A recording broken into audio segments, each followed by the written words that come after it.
naranjas y alertas las rojas negativas.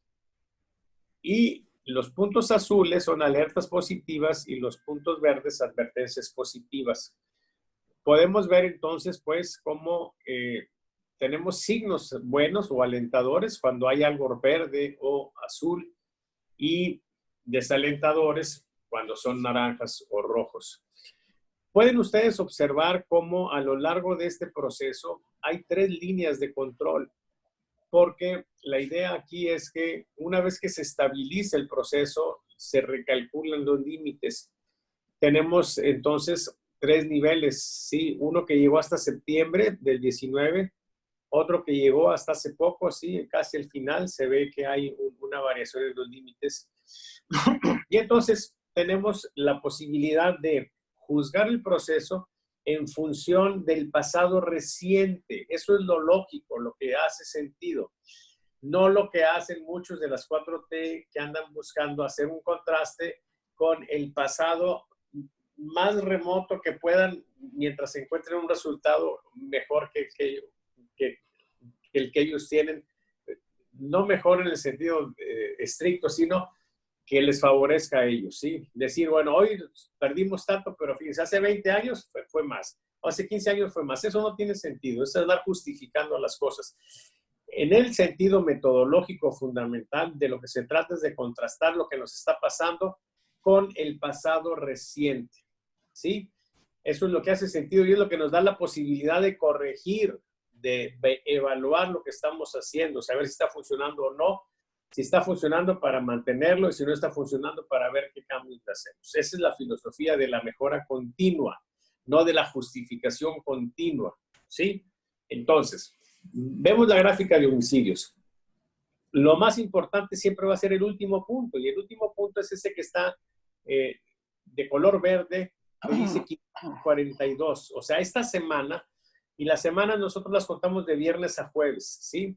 Entonces, la semana que concluyó antier, el jueves, registró 542 homicidios. Eso significa que tenemos una advertencia positiva. Fue una buena semana.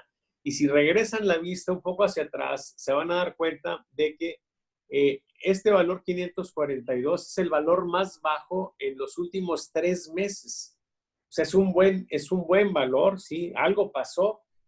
Habrá que investigar qué fue lo que pasó. Puede ser que el gobierno esté haciendo algo que determine eso. Puede ser que la composición del fenómeno delictivo haya sufrido algún cambio ajeno a los esfuerzos del gobierno. Puede ser que el encierro de la sociedad también tenga algún efecto. No sé. Esa no es la actividad nuestra. Eso es trabajo de los que supuestamente son expertos en el campo de la seguridad. Sí, nosotros lo que podemos afirmar categóricamente es que esta fue una excelente semana y que habrá que buscar las causas para tratar de que se mantenga esto, ¿sí? O incluso se mejore. Eso es lo que tenemos, ¿sí? Nos salimos de la gráfica. Miren, es interesante observar en un sentido objetivo, ¿sí? La gente piensa que todos estamos polarizados y se vuelven locos un poco conmigo porque de repente digo algo que salió bien en el fenómeno este de la 4T y de repente digo algo que salió mal. Ahora, por ejemplo, planteo esto y hubo gente molesta que me puso en Facebook algunos comentarios de incredulidad, ¿sí? O cuando pregunto si quieren que se divida México en México del Norte y México del Sur y abrumadoramente nos sale que no queremos dividirnos, pues también hay quienes me cuestionan. Y ya no digamos cuando decimos que algo le pasó mal a la 4T, pues entonces también el otro polo viene y se nos echa encima. El punto aquí es que tenemos que manejarnos en función de datos que sean sensatos. En el caso de los homicidios, pues son los mismos datos que va registrando la autoridad. En el otro caso de encuestas, pues son datos que nosotros recabamos. Pero bueno, eso es lo que tenemos hoy para trabajar en ese tema. En otros temas, déjenme decirles que nosotros esperábamos para hoy en la evolución exponencial una cantidad de más de 4,000 muertos por el COVID y apenas estamos registrando los que correspondían al valor previo que fue el día 27 de abril.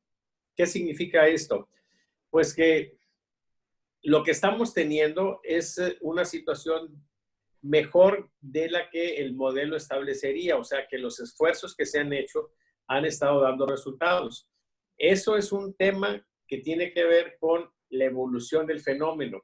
Hay otro tema que tiene que ver con la capacidad hospitalaria, sí, ese es otro tema, y con las previsiones que se hayan tomado, esos son otros temas.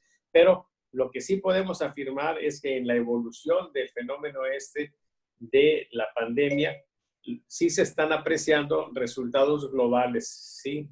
Dicho de otro modo, podríamos estar peor, o dicho de otro modo también, sí se han salvado pues vidas o se han salvado personas de caer enfermas por las previsiones que se han tomado.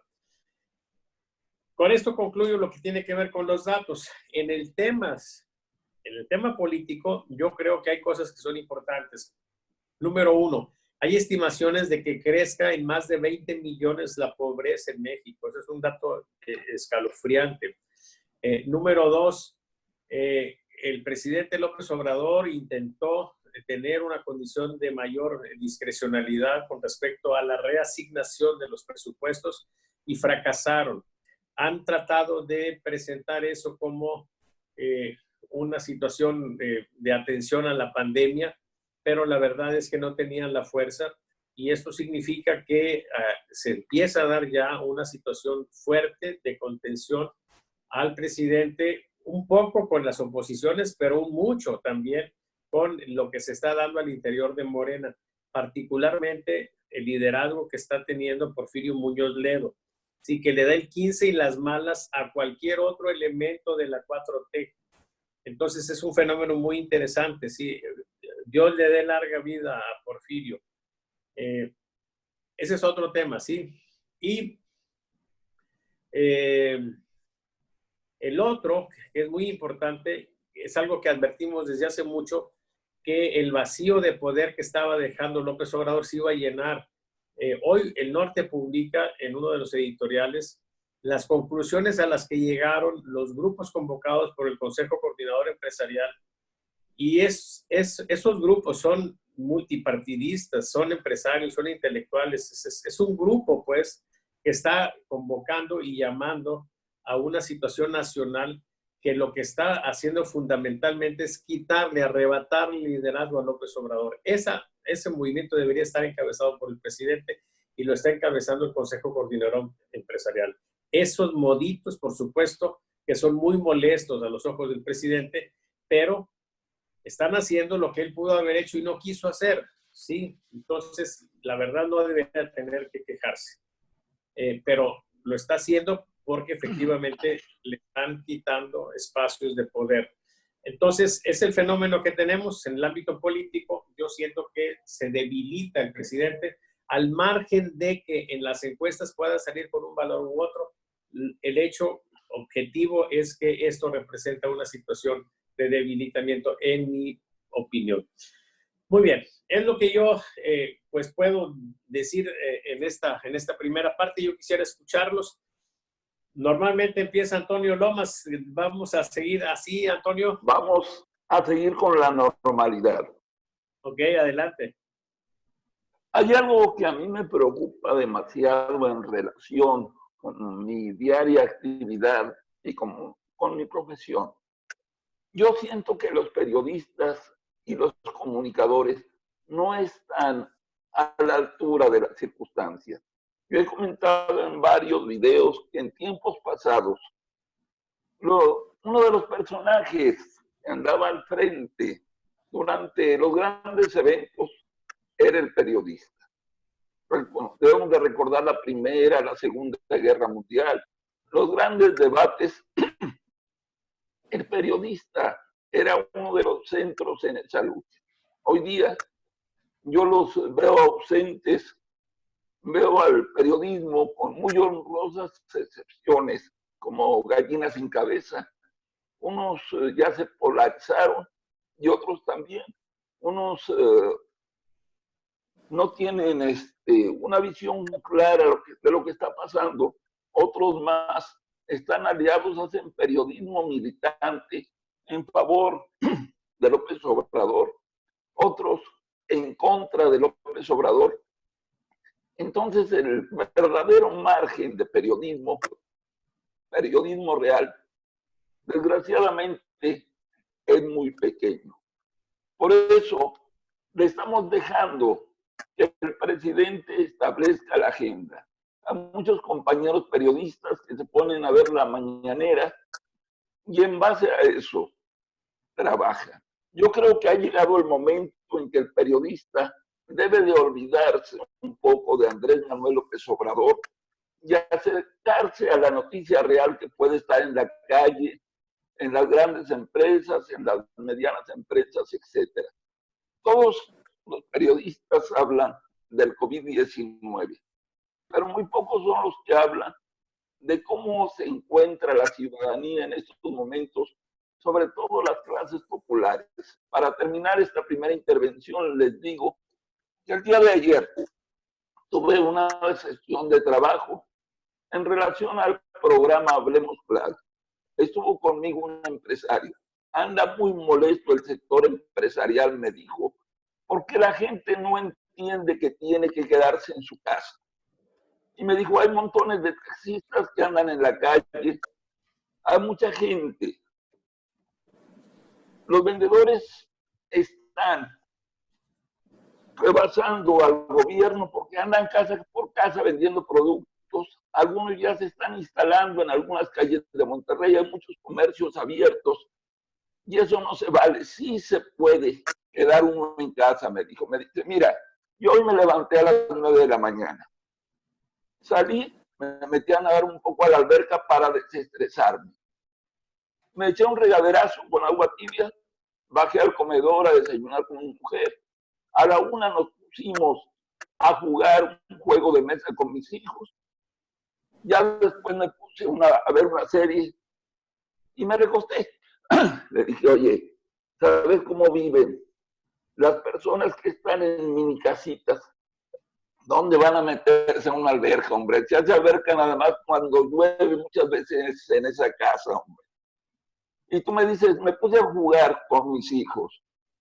Ya, están viviendo en una mini casita con 2 cuartos, son 6 de familia. O sea, es una historia muy diferente. Entonces, eso de quédate en casa, que aún la prensa, los periodistas no reflejan esa otra parte de la historia.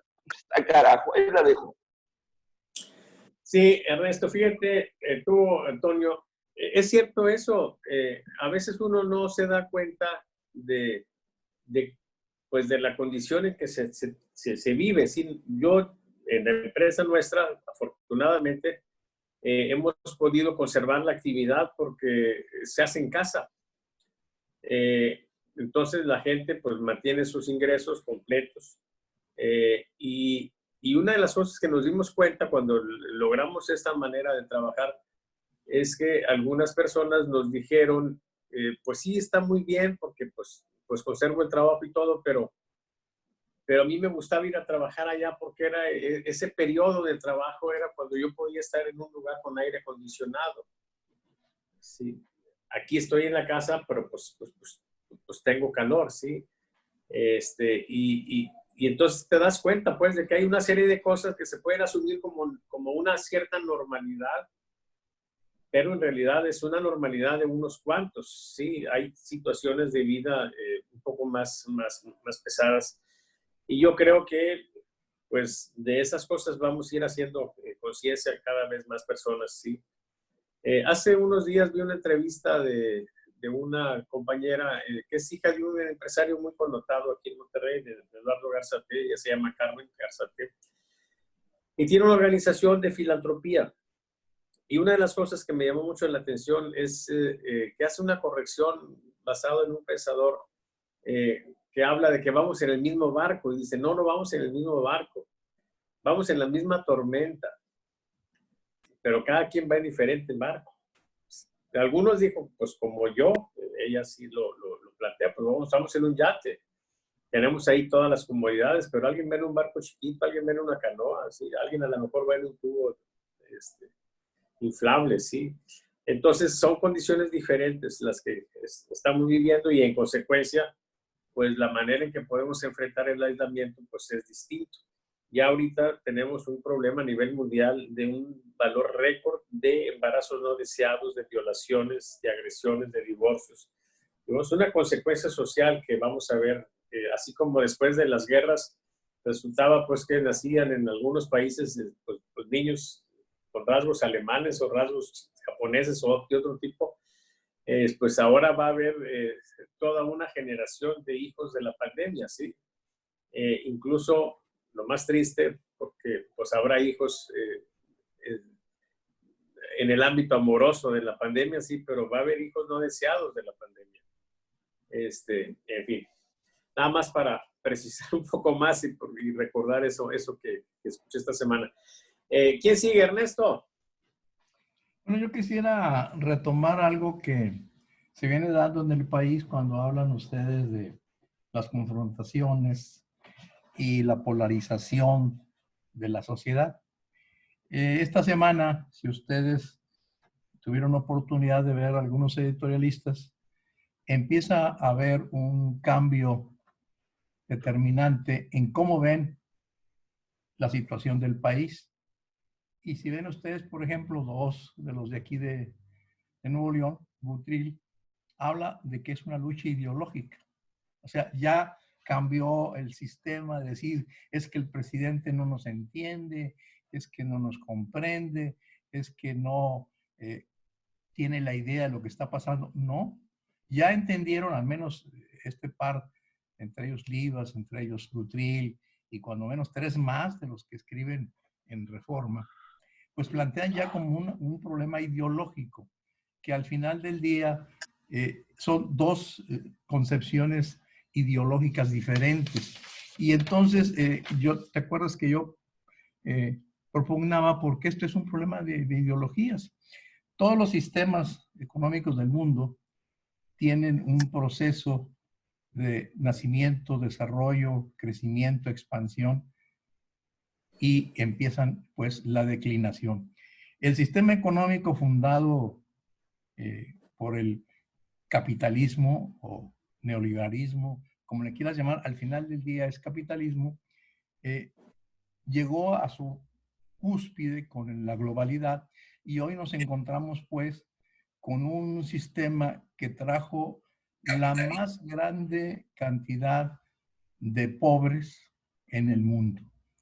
La situación de hambruna en el mundo es mayor que la que se tenía en el esclavismo, comparando obviamente la gente que tenía en el esclavismo, pues tenía la seguridad de la casa y la comida, no en manera completa, pero hoy no tiene ni siquiera el acceso.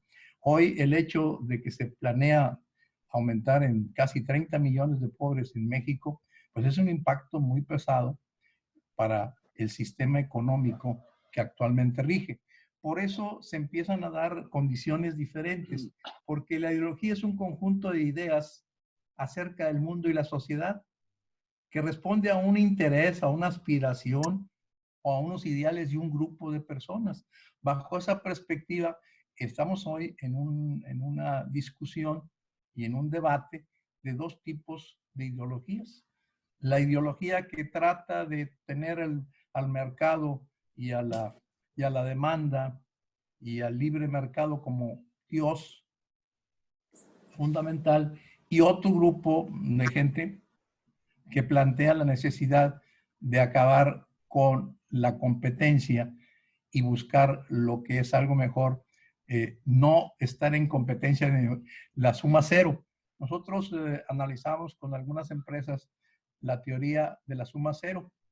Cuando tú tienes A y B, lo que gana A lo pierde B y la suma te da cero.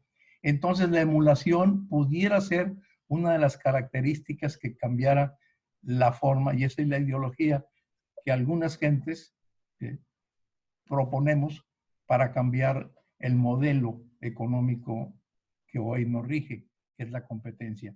Vamos a cambiar la competencia por la emulación, porque la competencia te suma cero. Lo que gana uno, pues lo pierde el otro, con definitiva, y al final la suma te da cero. Bajo esa perspectiva, nosotros consideramos y se empieza a dar una lucha ideológica y tiene que darse. Yo no sé si la gente que está en la 4T tiene una idea real de lo que está realmente pasando y lo que realmente busca. A mí me da la impresión de que no es más que un infantilismo, que es la enfermedad del izquierdismo. O sea, todavía no le entran a lo que es el proyecto de una nueva sociedad y no les ha caído el 20 y están pues generando las mismas condiciones. 3 ejemplos al margen. Como decía un escritor, decía en una obra, y lo voy a señalar, dice, de modo que no hay nada que hacer, concluyó. Estamos tan fregados que nuestro mejor gobierno es el peor. Eso lo decía Gabriel García Márquez en el General en su laberinto. ¿Qué te quiere decir? Que hoy vemos, por ejemplo, que los principales capitales del país siguen siendo los que manejan la economía. Nomás te doy 3. El caso del Grupo Salinas, que en ningún caso hizo ningún gesto afirmativo a cerrar sus tiendas y siguió abierto y jamás fue recriminado ni sancionado como otros grupos o otras empresas. El caso de Carlos Slim, que acaba de ganar la segunda fase del Tren Maya. Y te vas para ver el caso de Romo, que ganó el negocio en Yucatán con respecto al agua. Entonces dices, perdón, ¿por qué no era la antigua magia del poder? Digo magia porque siguen haciendo magia y se quedan quedando. Entonces, creo que a la 4T le queda un gran camino por entender que ellos están llamados a transformar el país y a cambiar el sistema económico y no a darle una simple charpaqueada y ser más de la misma historia que hemos venido padeciendo, no solamente en México, sino en el resto del mundo, con un sistema económico que ha sido financieramente el que haga las grandes desastres y las grandes tragedias del mundo. Hoy, si ustedes analizan el manejo financiero del mundo, pues es eso, es especulación financiera. Y les quiero decir caso, el Pemex está, desde el punto de vista técnico, quebrado. Entonces sus acciones o sus bonos valen 0. O sea, no tienen ningún valor. Bajo esa perspectiva, el manejo financiero que tiene el mundo, pues te puede derrotar y te puede acabar no solamente una empresa, sino que puede acabar un país al generarte problemas económicos graves en el sentido de especulación financiera. Creo que la 4T tiene sobre sus hombros una gran tarea que entienda cuál es su verdadero papel en este momento y creo que les falta gente como Porfirio, como González Pedrero, como la gente que originalmente había sido los defensores en el PRI de la Revolución Mexicana o de un sistema económico más humano que el que nosotros logramos conseguir en los últimos años desde el punto de vista de sociedad. No pudimos luchar contra esta sociedad que cada vez es más perversa, más inhumana y que trae como consecuencia una gran mortalidad de niños. Vean la gran cantidad de niños que mueren de inanición, por falta de atención. O sea, es grave. Y te estoy hablando de México, pero es un hecho que es mundial. Este proceso de cambio es mundial. Este sistema se agotó como todos los sistemas y como todo en la vida tiene un principio y un final. Ahora, el problema es qué va a venir después de esto y hay que trabajar sobre ello. Muy bien, muy bien. Mónica. Y bueno, ayer estaba, de pronto me envían en Facebook una notificación y es de me comparten un video de una prima por añadidura en el DF y entonces me toca ver en directo un video que está en vivo desde el hospital de Ecatepec. que pasó esta situación terrible en que los familiares, por falta de que se les comunique qué está sucediendo con los pacientes, se desesperan y dan portazo, ¿no? Y entonces, bueno, lo que tenemos es lo que he venido manejando en otras mesas, que hay una falla en la comunicación política de cómo se maneja esta situación. Esta gente está desinformada, realmente no está llegando el mensaje de hasta dónde está el alcance de este virus, cómo se maneja.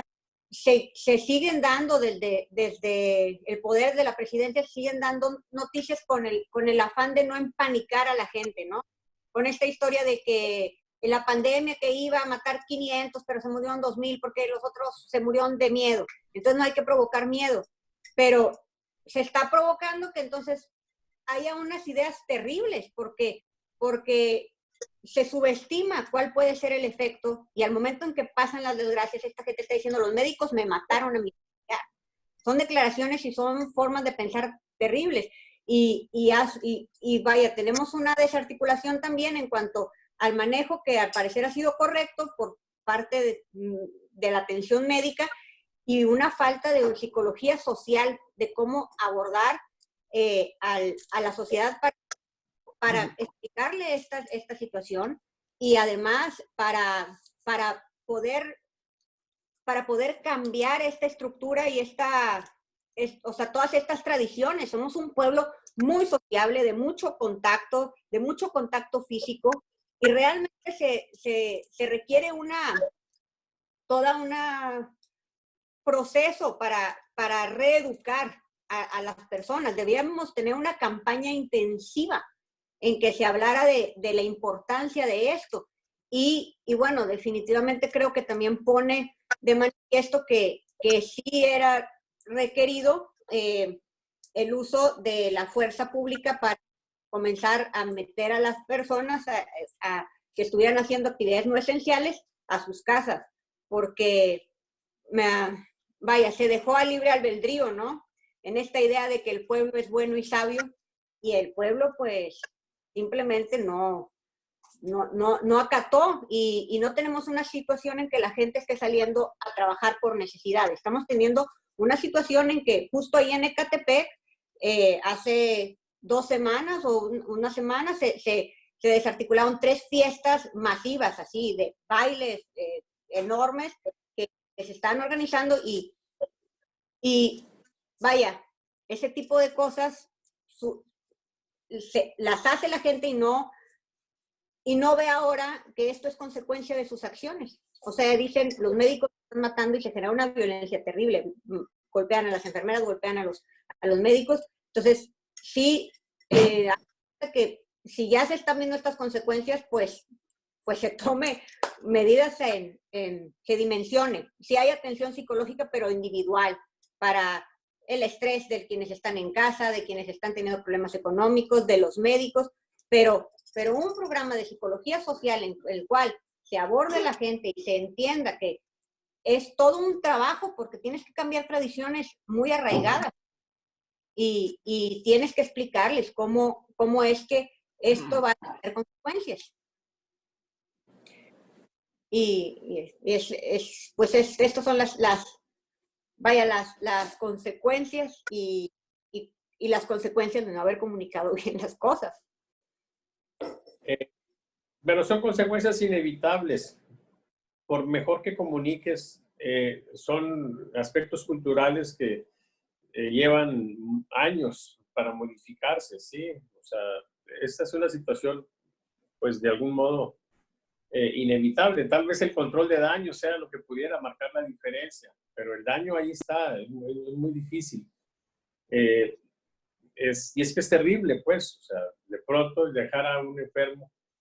Yo en lo personal pienso, por ejemplo, si yo llegara a enfermarme, yo me despediría de todos ustedes y diría, pues ya, olvídense. O sea, si regreso, qué bueno, sí, pero si no, no se preocupen, pues hay que meter una bolsa de plástico y modo. Porque es la realidad así de triste, así de complicada. O sea, porque lo otro representa riesgo a mucha más gente, ¿sí? Es realmente una situación, pues muy triste la que estamos viviendo. Paula, ¿quieres decir algo, mija? Si me permites hacer una pequeña disquisición sobre lo que planteó Mónica. El caso que planteó Mónica tiene un cuestionamiento interesante. ¿Por qué fue el problema? Lo que pasa es que falleció una persona y en su momento los familiares intentaron pues que les entregaran el cadáver. El problema es de que al parecer no solamente se juntó un deudo, sino varios deudos de varias personas que habían fallecido, y el protocolo de ese tipo de hospitales pues es muy, digamos, fijado en el sentido de guardar los tiempos y todo ese rollo que maneja. Por ejemplo, yo te quiero decir que he estado en 2 ocasiones en ir a obtener un cadáver de un familiar mío y se queda todo un proceso, no es tan fácil. Primero tienes que ir pues con el médico a que te extienda el famoso certificado de función. Después del certificado de función tienes que dar vista al Ministerio Público, que es este rollo. Y en fin, es una serie de actos. Y entonces la gente llegó y dijo, oiga, quiero que me den el cadáver. Y obviamente, pues se tardaron cerca de 2 horas entre el proceso. Y eso generó lo que se llama la histeria colectiva, que es un ataque de ansiedad de grupo que se caracteriza porque aparecen síntomas psíquicos y físicos que normalmente no se dan más que en condiciones específicas.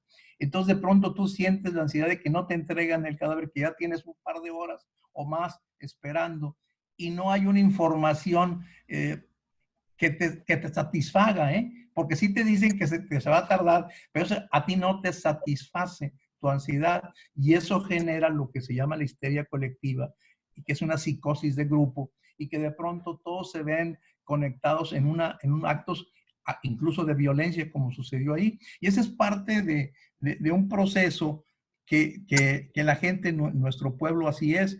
Si tú has tenido la posibilidad de ir al Seguro Social para que te atiendan, vas a ver que hay gente que se enoja porque no lo atiende. Hay un proceso donde tienes que pedir la cita, te dan un número y tienes que esperar todo un proceso. Lo mismo sucede cuando vas a sacar alguna prueba de laboratorio. Entonces hay gente que se enoja porque dice, oye, ¿por qué tanta gente? Pues es que es parte del proceso que tienes que seguir. Y entonces nuestra gente a veces reacciona de manera violenta porque cree que lo están haciendo menos. Ahora quiero decirte qué hospital era. Son los hospitales más pomadosos de México. El de las Américas no es así muy del pueblo. Entonces imagínate que tiene sus protocolos y tiene sus maneras y obviamente la gente se siente como discriminada.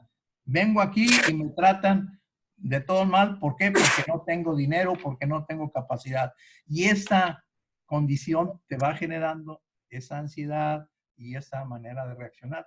Y yo te invito, si quieres, para que esto se levante, cuando vamos al Seguro Social, a las diferentes clínicas, ese problema tenemos de que la gente claro. se enoja porque, oye, ¿por qué no me atiendes? Pues un médico tiene normalmente entre 25 y 30 pacientes. Tiene que darle entre 15 minutos. Pues no te va a atender si no tienes un proceso. Que claro. Está mal, definitivo, que deben de meter más médicos y que debe haber mejor atención, desde luego. Pero esa es una realidad con la cual nuestra gente normal se siente discriminada, que no le hacen caso. Y eso trae como consecuencia la psicosis de grupo y también esas decisiones son estrictamente naturales. Y quiero decirte que si les hacen un examen mental a todas esas personas que participaron en esos hechos, no tienen ningún problema mental, ni físico, ni psíquico. Simplemente es el momento preciso en que se unen. Y te voy a dar otro ejemplo. ¿Te acuerdas cuando hubo una manifestación enfrente del Palacio de Gobierno cuando estaba el cambio de poderes de Jorge Treviño? Todo empezó con que una persona tirara una moneda a los policías y ahí se desató una gran cantidad de gente que tiró que no tenía ni idea de lo que estaba haciendo y se generó un problema al grado que hubo una represión, tiro de gases, golpeo de gente y todo. O sea, esa psicosis en los grupos es muy, muy adecuada. Y te digo la última, la que se mandó cuando hicieron la manifestación de aquí enfrente del Palacio con Jaime. Terminó, aparte que le pusieron su adicional, pero la gente se empezó a meter en la psicosis de grupo. Entonces es parte también de este grupo, de este país, que es mucho más, como bien dice Mónica, mucho más social, mucho más amiguero. Aquí, al otro lado de mi casa, en una fiesta. No, y le dije, oye, vecino, no la mueven. Son muchachos jóvenes que acaban de tener una casa de unas gentes que ya murieron.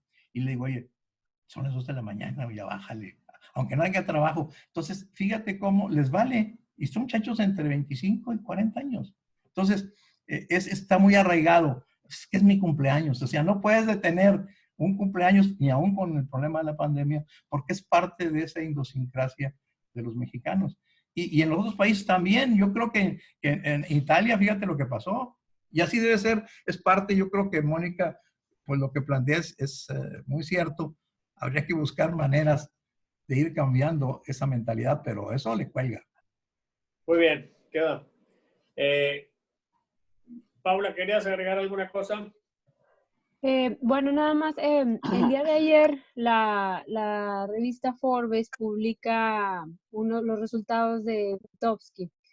Dice con el título, por primera vez, más de la mitad de los mexicanos desaprueban la gestión de AMLO, dice Mitofsky, y dice que entre los desempleados 65%, empresarios 61%, estudiantes 58%, y ahí lista profesionistas y jubilados que lo tiene más desaprobación. Y hoy por la mañana, ahorita traen en Twitter, están comentando, es ahorita trending topic comentando esto. Y bueno, pues ahorita apenas está llegando ¿Dando qué? De los resultados. Ajá, entonces, pues no, nada más la cosa es que ya tenemos nosotros varias semanas que se ha estado comentando aquí en esta mesa de esos resultados y pues bueno, apenas ya llegó otra vez ahora por esta replicación de la información de Forbes, a Mitofsky le vuelven a dar vuelo a esos resultados que pues no coinciden con lo de nosotros. No sé si quieres agregar algo más tú. Bueno, sí, no coinciden con los de nosotros porque están equivocados.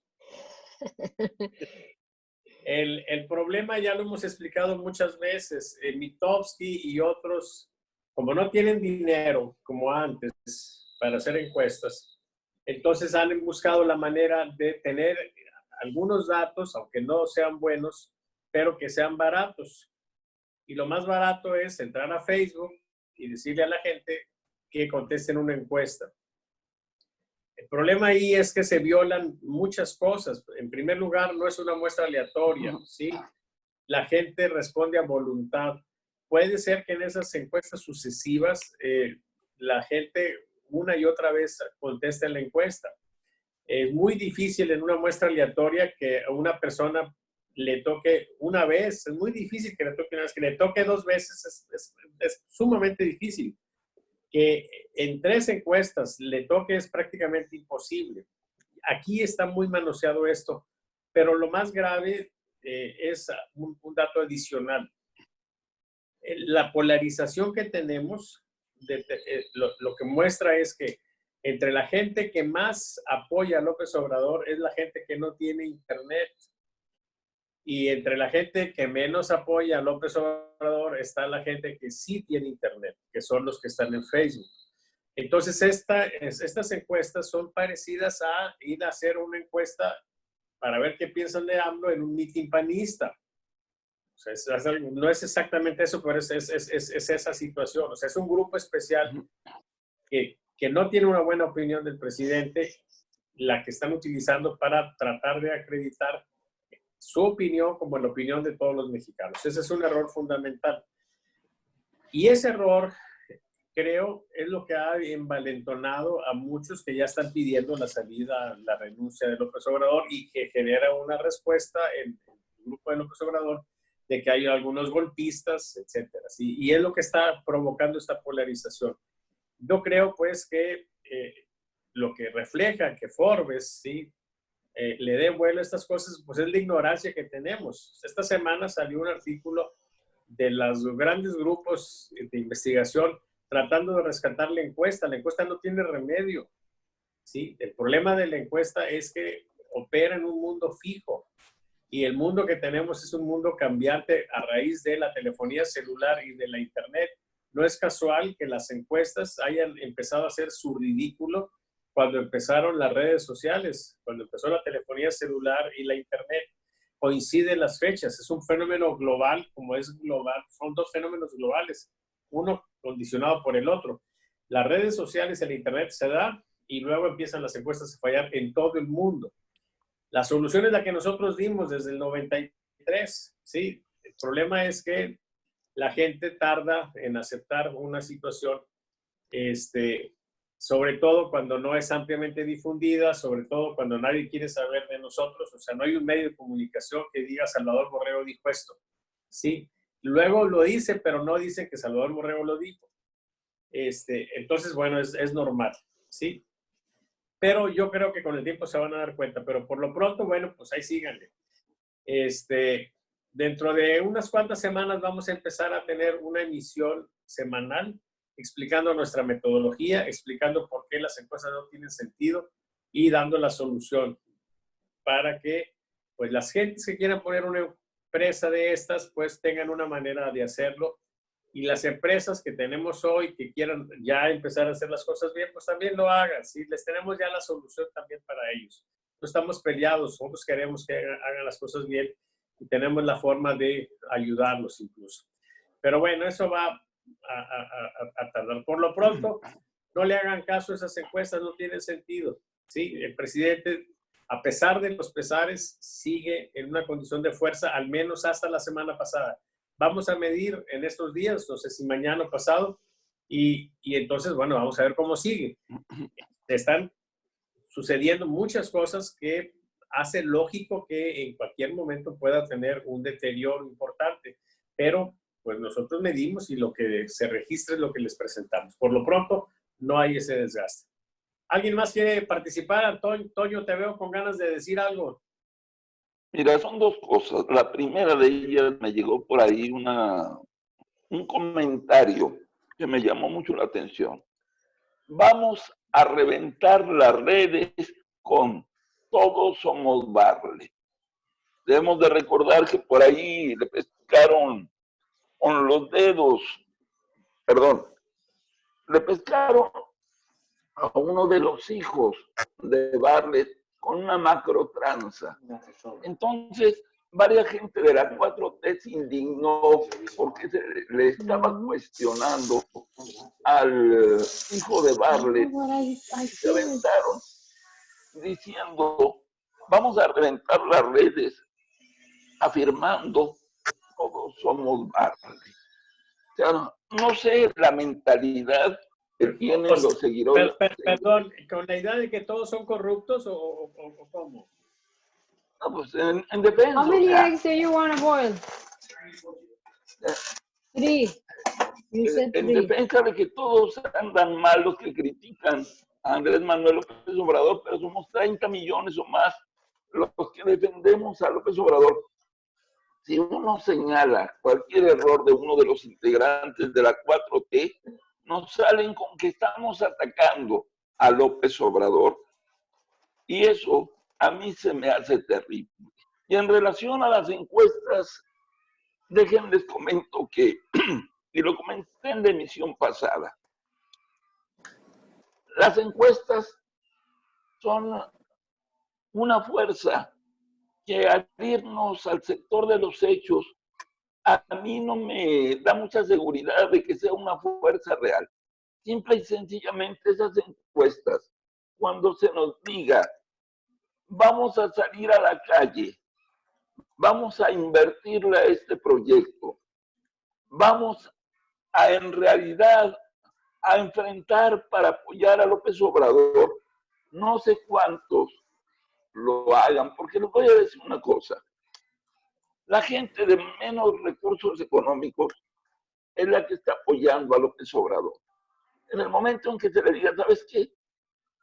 Vas a dejar de ir a trabajar el día de hoy, no tenemos recursos para darte para el camión, pero necesitamos que apoyes a López Obrador. ¿Quién sabe cuántos se van a enfrentar?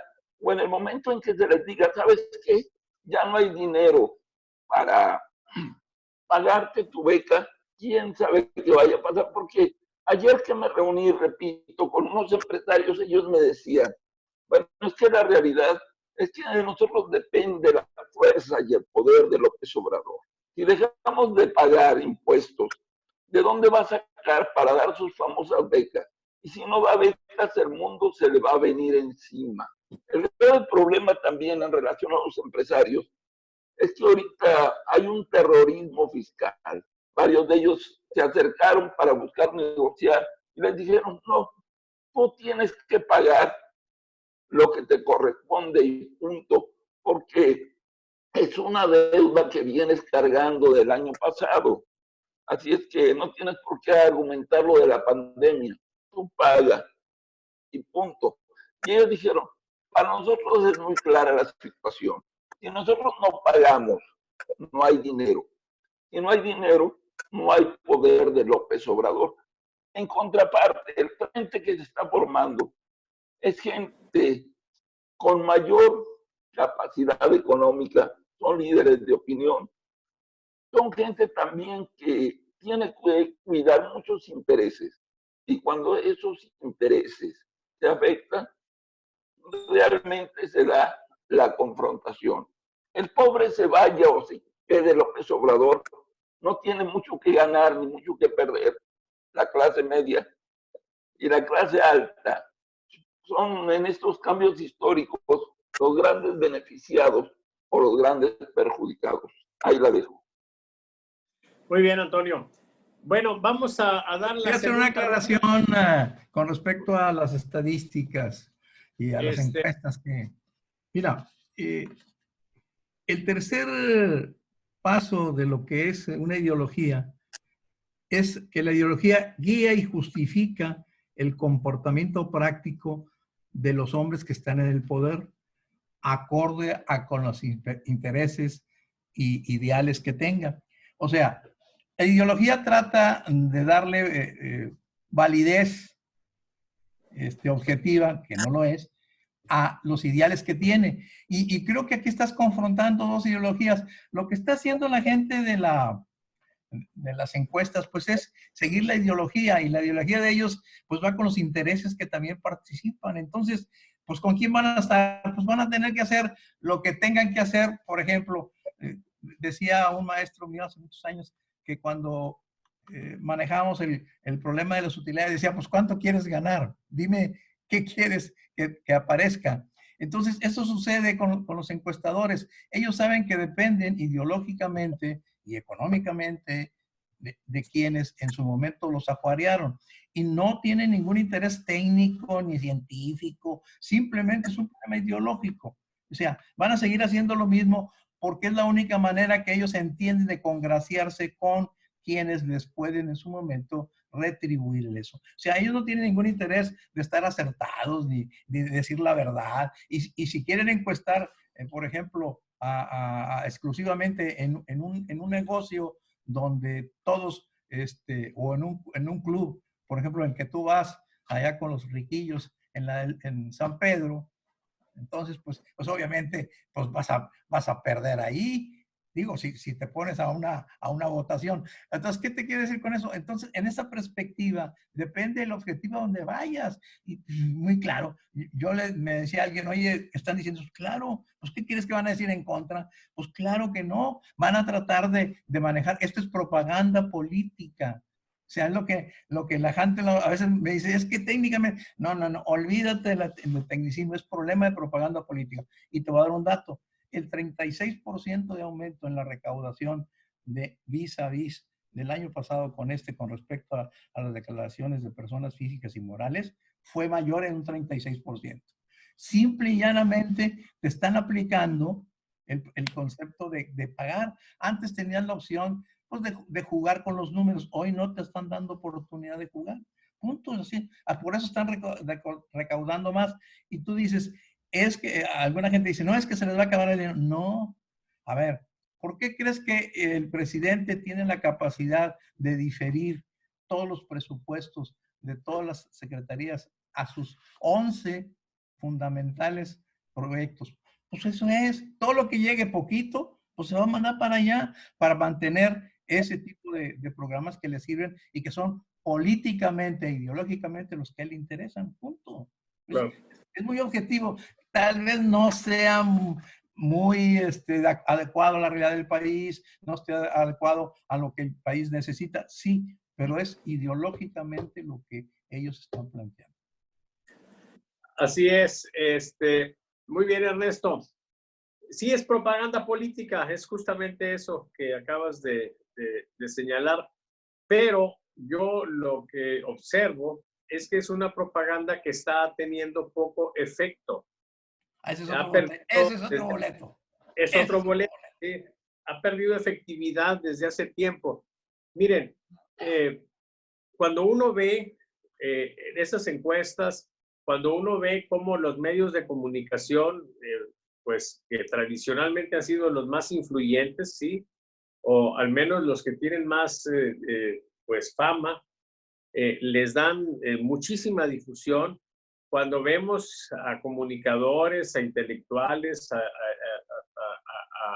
gente, pues, que tiene comunicación pública en una posición, pues, muy crítica con respecto al gobierno, y luego ve los efectos que tiene en la popularidad del presidente, lo que uno concluye necesariamente es que no están influyendo. Y los medios de comunicación que no influyen son medios de comunicación que no sirven, porque es la influencia el elemento central de los medios de comunicación. Tan es así que los personajes que hoy tenemos ahora célebres, ¿sí? Son precisamente conocidos como influencers, ¿sí? Hay gente que vive de esa condición de tener influencia en algunos sectores sociales. Tradicionalmente los influencers pues eran los periódicos y sobre todo los canales de televisión. Pues ahora esos ya no influyen, o al menos no influyen lo suficientes. Quizá el único efecto sea que los opositores de López Obrador cada vez se enardecen más. Ese es el único efecto que tiene, pero no están generando más gente que esté en contra de López Obrador o menos gente que lo apruebe, al menos hasta ahora. Y creo que si llega a deteriorarse López Obrador será no por la influencia de los medios, sino porque las condiciones objetivas que se generen en el país desastrosas como consecuencia del nulo crecimiento, no el nulo crecimiento, el decrecimiento. Estamos teniendo un decrecimiento de, ¿qué fue? 2.6%, creo, ¿sí? Que celebra López Obrador porque los opositores esperaban que fuera más. O sea, pero contando nada más de enero a marzo, o sea, lo grueso de esta crisis que empieza en abril no está tomado en cuenta ahí. O sea que el siguiente valor va a ser seguramente muchísimo más bajo. Entonces, bueno, estas condiciones objetivas, si llega un momento en que la gente las asocie al quehacer de la presidencia de López Obrador, entonces sí vamos a tener un efecto y entonces sí se va a potenciar todo. Y ese puede ser un problema muy fuerte para la presidencia de López Obrador. Pero eso es especular, ¿sí? Vamos a ver qué es lo que sucede. Nosotros lo que hacemos es cada semana o cada 6 días ir midiendo y estar detectando cómo evoluciona este fenómeno que por otra parte es fascinante. Vamos a darle una ronda final para cerrar, ¿sí? Les agradezco mucho que hayan hablado de manera pausada, no tan pausada como algunos personajes de la política nacional, pero sí no con la velocidad usual que sus cerebros les permite, ¿sí? porque creo que la transmisión ha sido pues muy entendible. ¿Quién empieza para cerrar? Vamos a cerrar. Adelante. Quiero hacer nada más una observación, lo que maneja sobre el poder o fuerza de los influencers en México. Sí. Yo tengo contacto por mi manejo de redes sociales con varios youtubers y con varios influencers. Ellos me comentaron, mira, tú andas totalmente raro. Quieres tener varios millones de reproducciones. Haz una alianza estratégica con los grupos de López Obrador. Los seguidores de López Obrador son más que los detractores. Entonces, si tú quieres tener una economía saludable, victimízate y colócate del lado de López Obrador. ¿Para qué? Para que pidas lo que se llama superchat, para que te coloquen en algunas cuentas algunos apoyos de gente que realmente cree en López Obrador, dice. En la defensa de López Obrador ahorita es el gran negocio, dice. Algunos se van a depositar $10, otros $20, otros $5, algunos 100 pesos, pero súmalos de todos tus seguidores y vas a llegar a un método agradable de vida, dice. Si haces lo contrario, lo que estás haciendo, lo que pasa, me dice, es que la gente que está en contra de López Obrador son mercantilistas y no son solidarios. La gente de López Obrador es muy solidaria, es por millones. Así es que súmate, dice, súbete al barco si quieres que vaya bien, porque cada vez somos más. Y hubo una aclaración que me dijo, que me pareció muy extraña. Me dice, mira, el poder que le estamos dando a López Obrador, las redes sociales, van a destruir a los encuestadores y a los medios de comunicación tradicionales. Somos el futuro, súmate ese futuro, o simple y sencillamente vas a quedar en el olvido. Desgraciadamente yo soy de otra época, de otro siglo, y no traigo ese chip como para hacerles caso. Yo, así como cuestioné a Peña Nieto, a Fox, a mismo Miguel de la Madrid, a Salinas, lo sigo haciendo. Para mí el personaje ni la ideología valen. Lo que vale es las acciones de quien gobierna. Tal vez no voy a tener la riqueza ni la influencia de los youtubers o de los influencers, pero busco la verdad periodística. Ahí la dejo.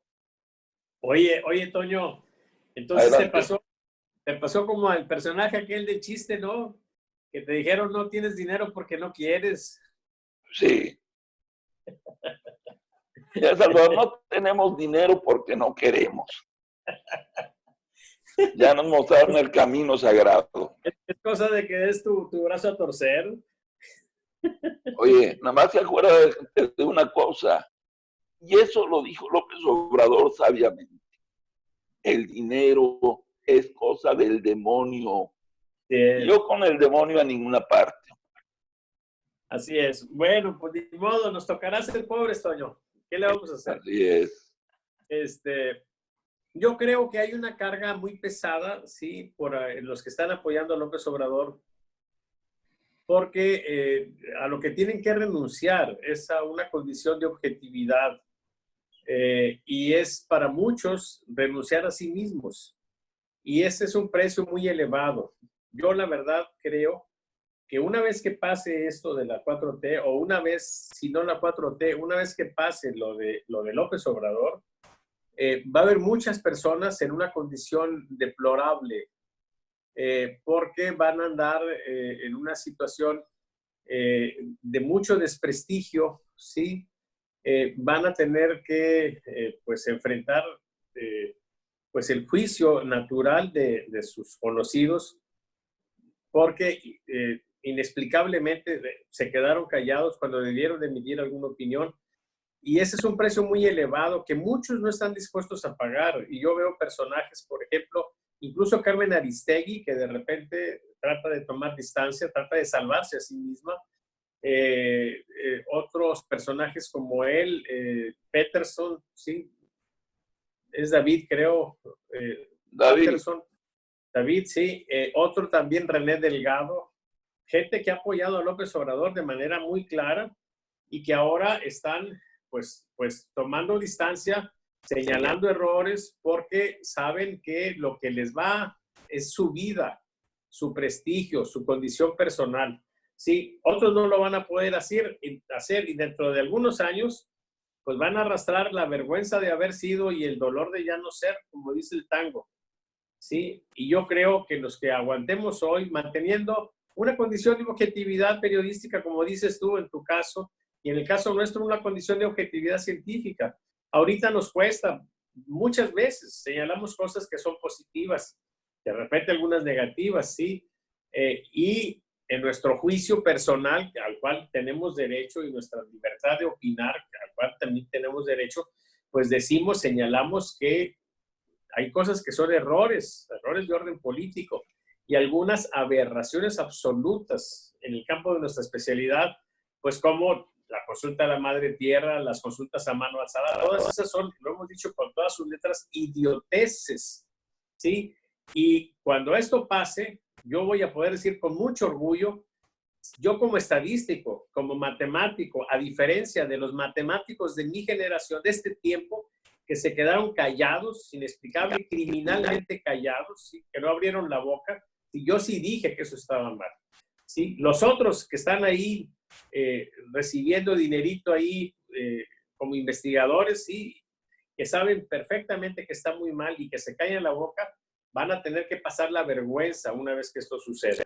Ahorita la deben estar sufriendo internamente, ¿sí? Pero bueno, es cosa de ellos. ¿Sí? Cada quien tendrá que asumir sus responsabilidades en el futuro. Por lo pronto, te quiero... Ya para irme. Sí. Bueno, adelante. Oye, permítame un segundo, nada más quiero hacerle una observación a Salvador de la posición en la cual estamos, que es terrible. Si tú cuestionas a la gente de López Obrador, los de López Obrador se te vienen encima de una manera terrible. Pero si tú hablas y dices, López Obrador tuvo un acierto, se nos da la desgracia de que los que no siguen a López Obrador te llaman vendidos, te llaman que si ya te pusiste vaselina y te dicen eso y ya te aliviaste, que si ya te fuiste a la 4T, que de cuánto fue el cheque. O sea, no entienden que nuestra vida es de claroscuros y que hoy puedes estar señalando un error de López Obrador con datos, información, diciendo la verdad, y el día de mañana, no sé, puedes estar reconociendo un éxito. Eso nadie lo entiende, de que un gobierno es de éxitos y de errores. Las dos partes nos tienen como carne de sándwich en medio y cada rato nos aplastan, hombre. Así es. Bueno, hay que aguantar, hay que resistir. Adelante, Ernesto, para cerrar. Yo quisiera citar tres escritores con respecto a lo que dicen. Primero, al hecho del manejo de que tienes dinero si estás a favor. Dice, el funcionamiento de las democracias, y sobre todo la nuestra, es una suerte de parodia en lo que los más cínicos y pillos llevan siempre la de ganar.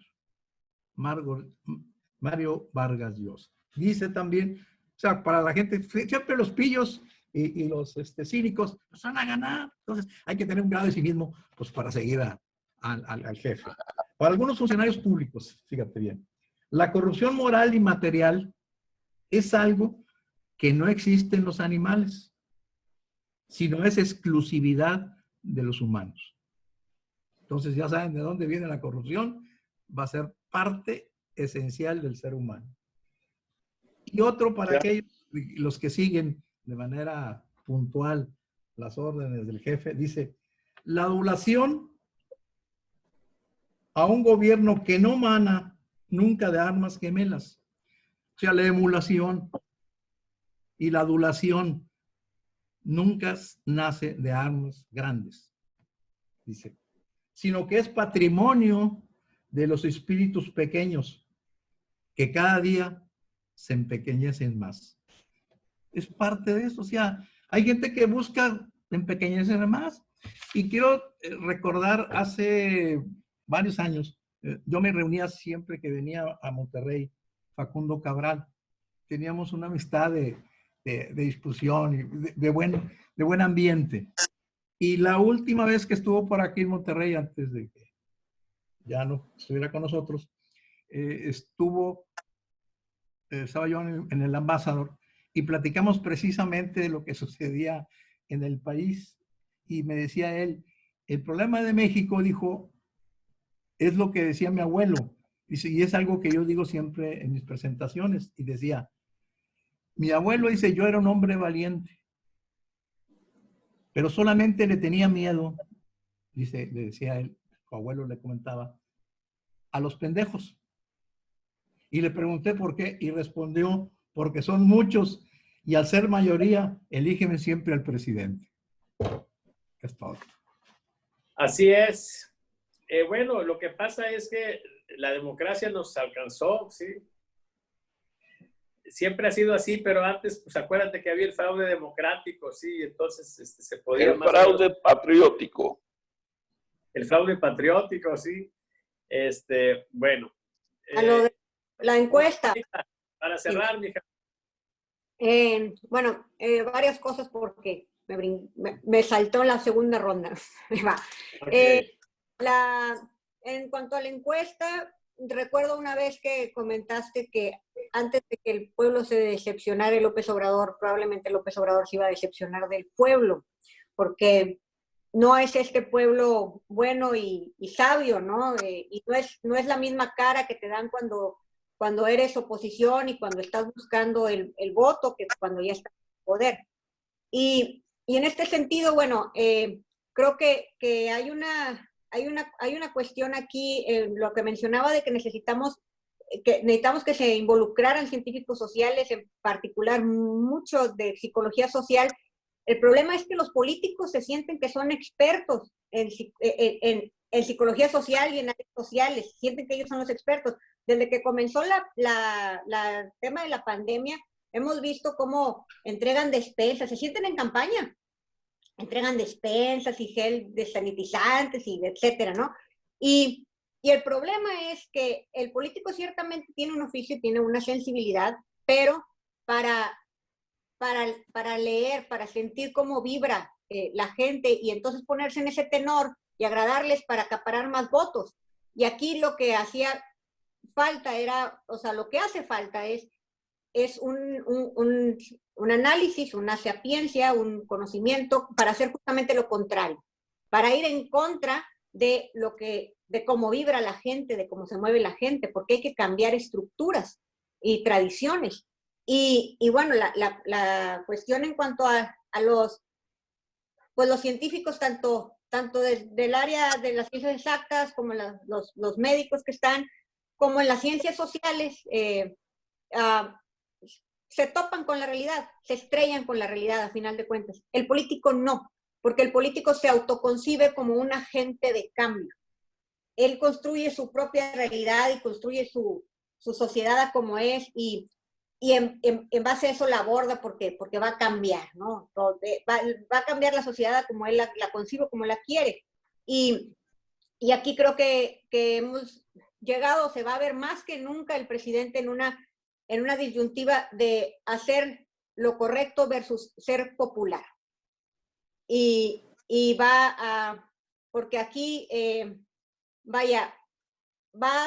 si hace lo correcto, tendrá necesariamente que tomar decisiones que son impopulares, medidas que son impopulares, empezando por lo que se ha resistido mucho a hacer de el uso de la fuerza pública. No lo quiso hacer para restringir la salida de la gente y tiene que necesariamente hacerlo, tiene que salir necesariamente la Guardia Nacional para detener el problema que se da en el hospital de Ecatepec.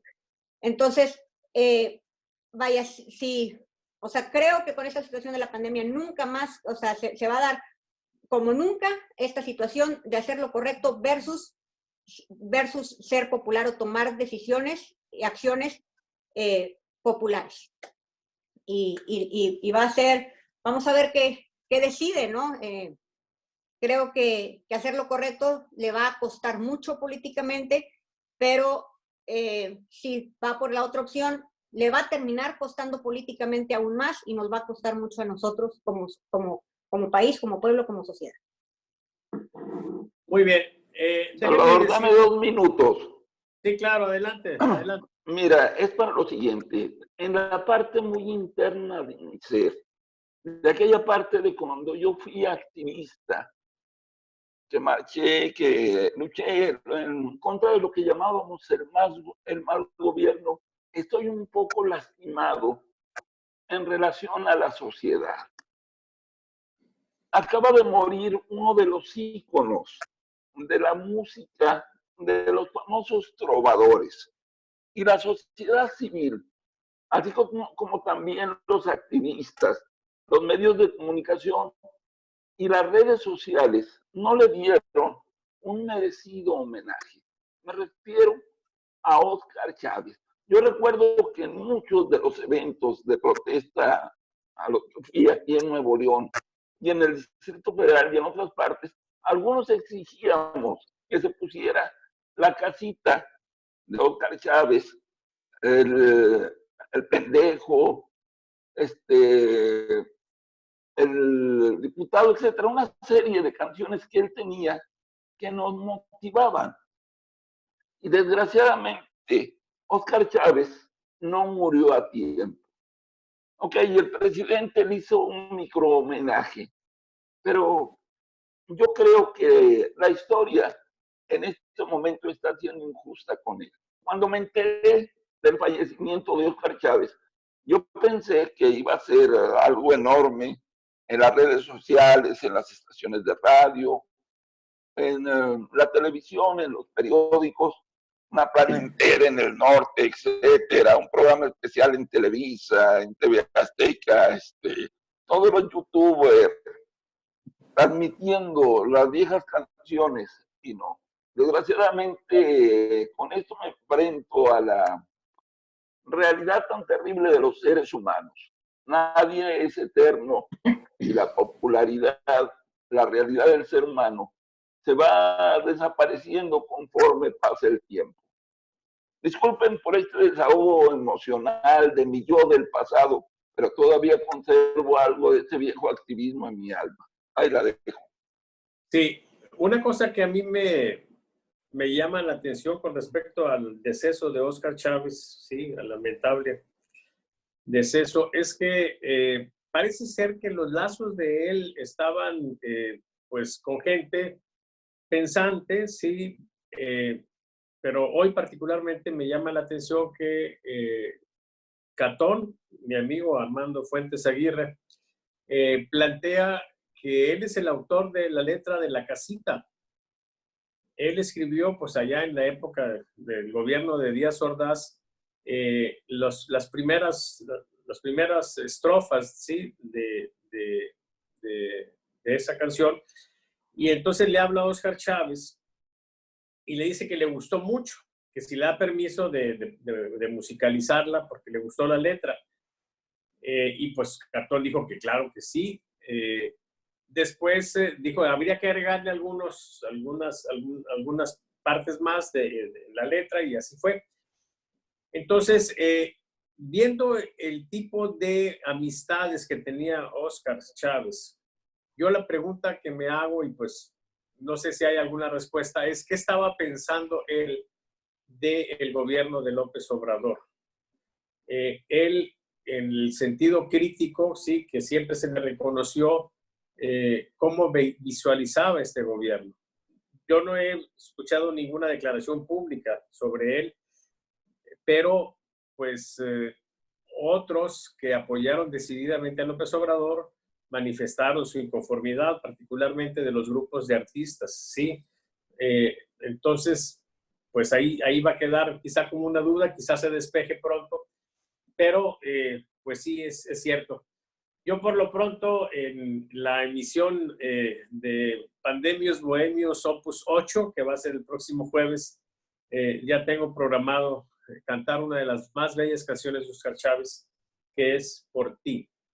Sí, que está más en la línea de La Cueva, que La Cueva es bohemia, sí, no es música de protesta. Y bueno, pues Óscar Chávez se significó por ser un cantante de protesta, pero como todo ser humano sensible, pues hizo esa bella melodía que es de corte romántico, sí. Y esa es la que vamos a cantar en la cueva el próximo jueves. Pues... Nomás quiero hacerles un aviso que Adelante. no creo que les caiga muy bien, pero bueno. Otra mala noticia. Una buena noticia. Desde la mañana, cuando salió el reportaje o la columna de nuestro amigo Catón, ¿Sí? empecé a modificar la casita y la puse a tono de nuestro mundo de hoy. Entonces, llegar, porque seguramente a algunos no les va a gustar mucho, porque hacemos una modificación de los versos. Pásamela y yo la canto este jueves en la cueva. Va. Va. Ok. Paula, ¿quieres agregar algo para irnos? No, por el momento no. Bueno, ok. Pues compañeros, hemos llegado pues al final de esta emisión. Estoy muy agradecido porque he visto que se han conectado algunos compañeros. Saludo particularmente a David Cantú. Está preguntando que de qué se trata, pues de pura grilla, compañeros, ¿sí? Alfonso Mojarro, mi amigo, abogado ilustre, sí, exalumno. Le mando un abrazo a Félix Coronado también. Hace rato se conectó al compañero Alvarado, que es secretario general de Morena aquí en el estado de Nuevo León. Le mando un abrazo. Secretario de organización. El secretario de organización de Morena. Aquí está Mario Posada Gómez. Dice Óscar Chávez acompañó la lucha por la defensa del petróleo, al menos en esa parte acompañó a AMLO. Sí, todos acompañaron a AMLO en algún momento. La pregunta era si en el momento actual estaba en sintonía con lo que estaba pasando en la 4T. Elsa María Cavazos Fernández, muchos saludos, familia.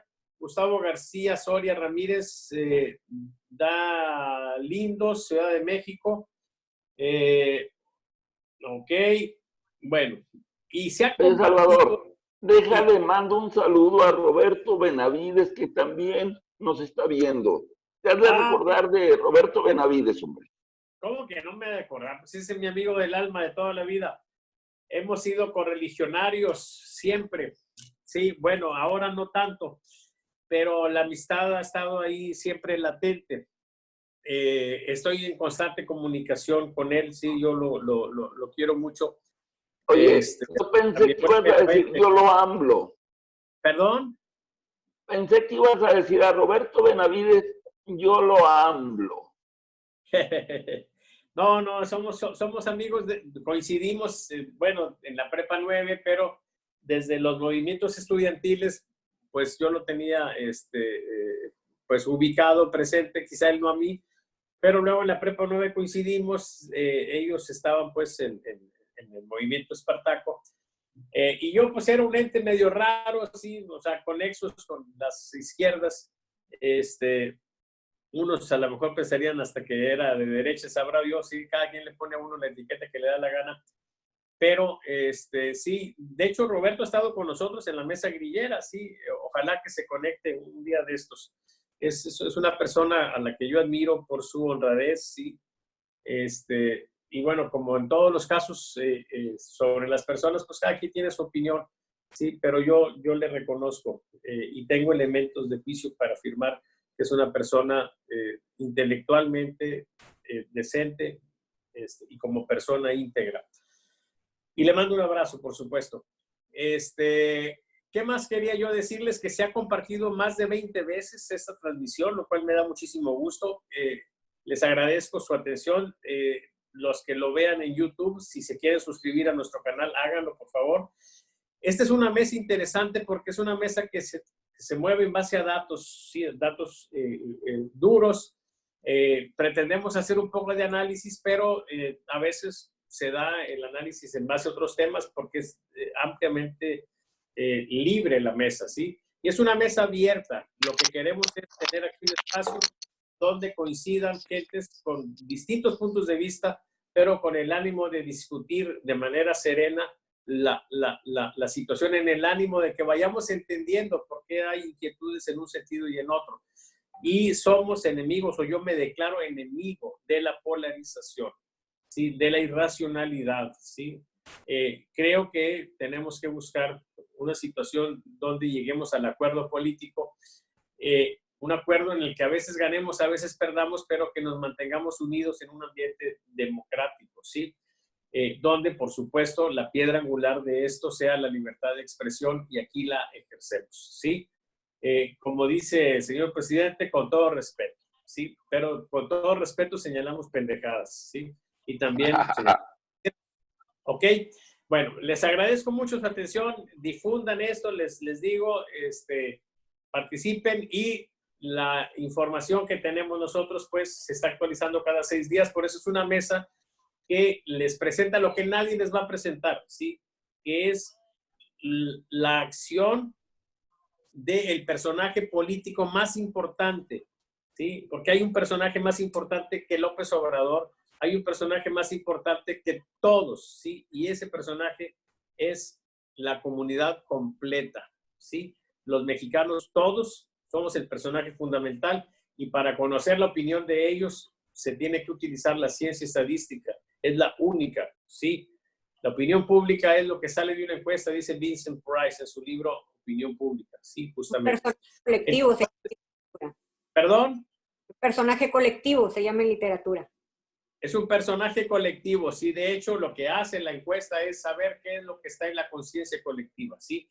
Y eso vale mucho, ¿sí? Y entonces eso lo tenemos nosotros, nadie más lo tiene. La metodología nuestra es única. Entonces, no pierdan el tiempo en tantos noticieros. Mejor vénganse acá con nosotros.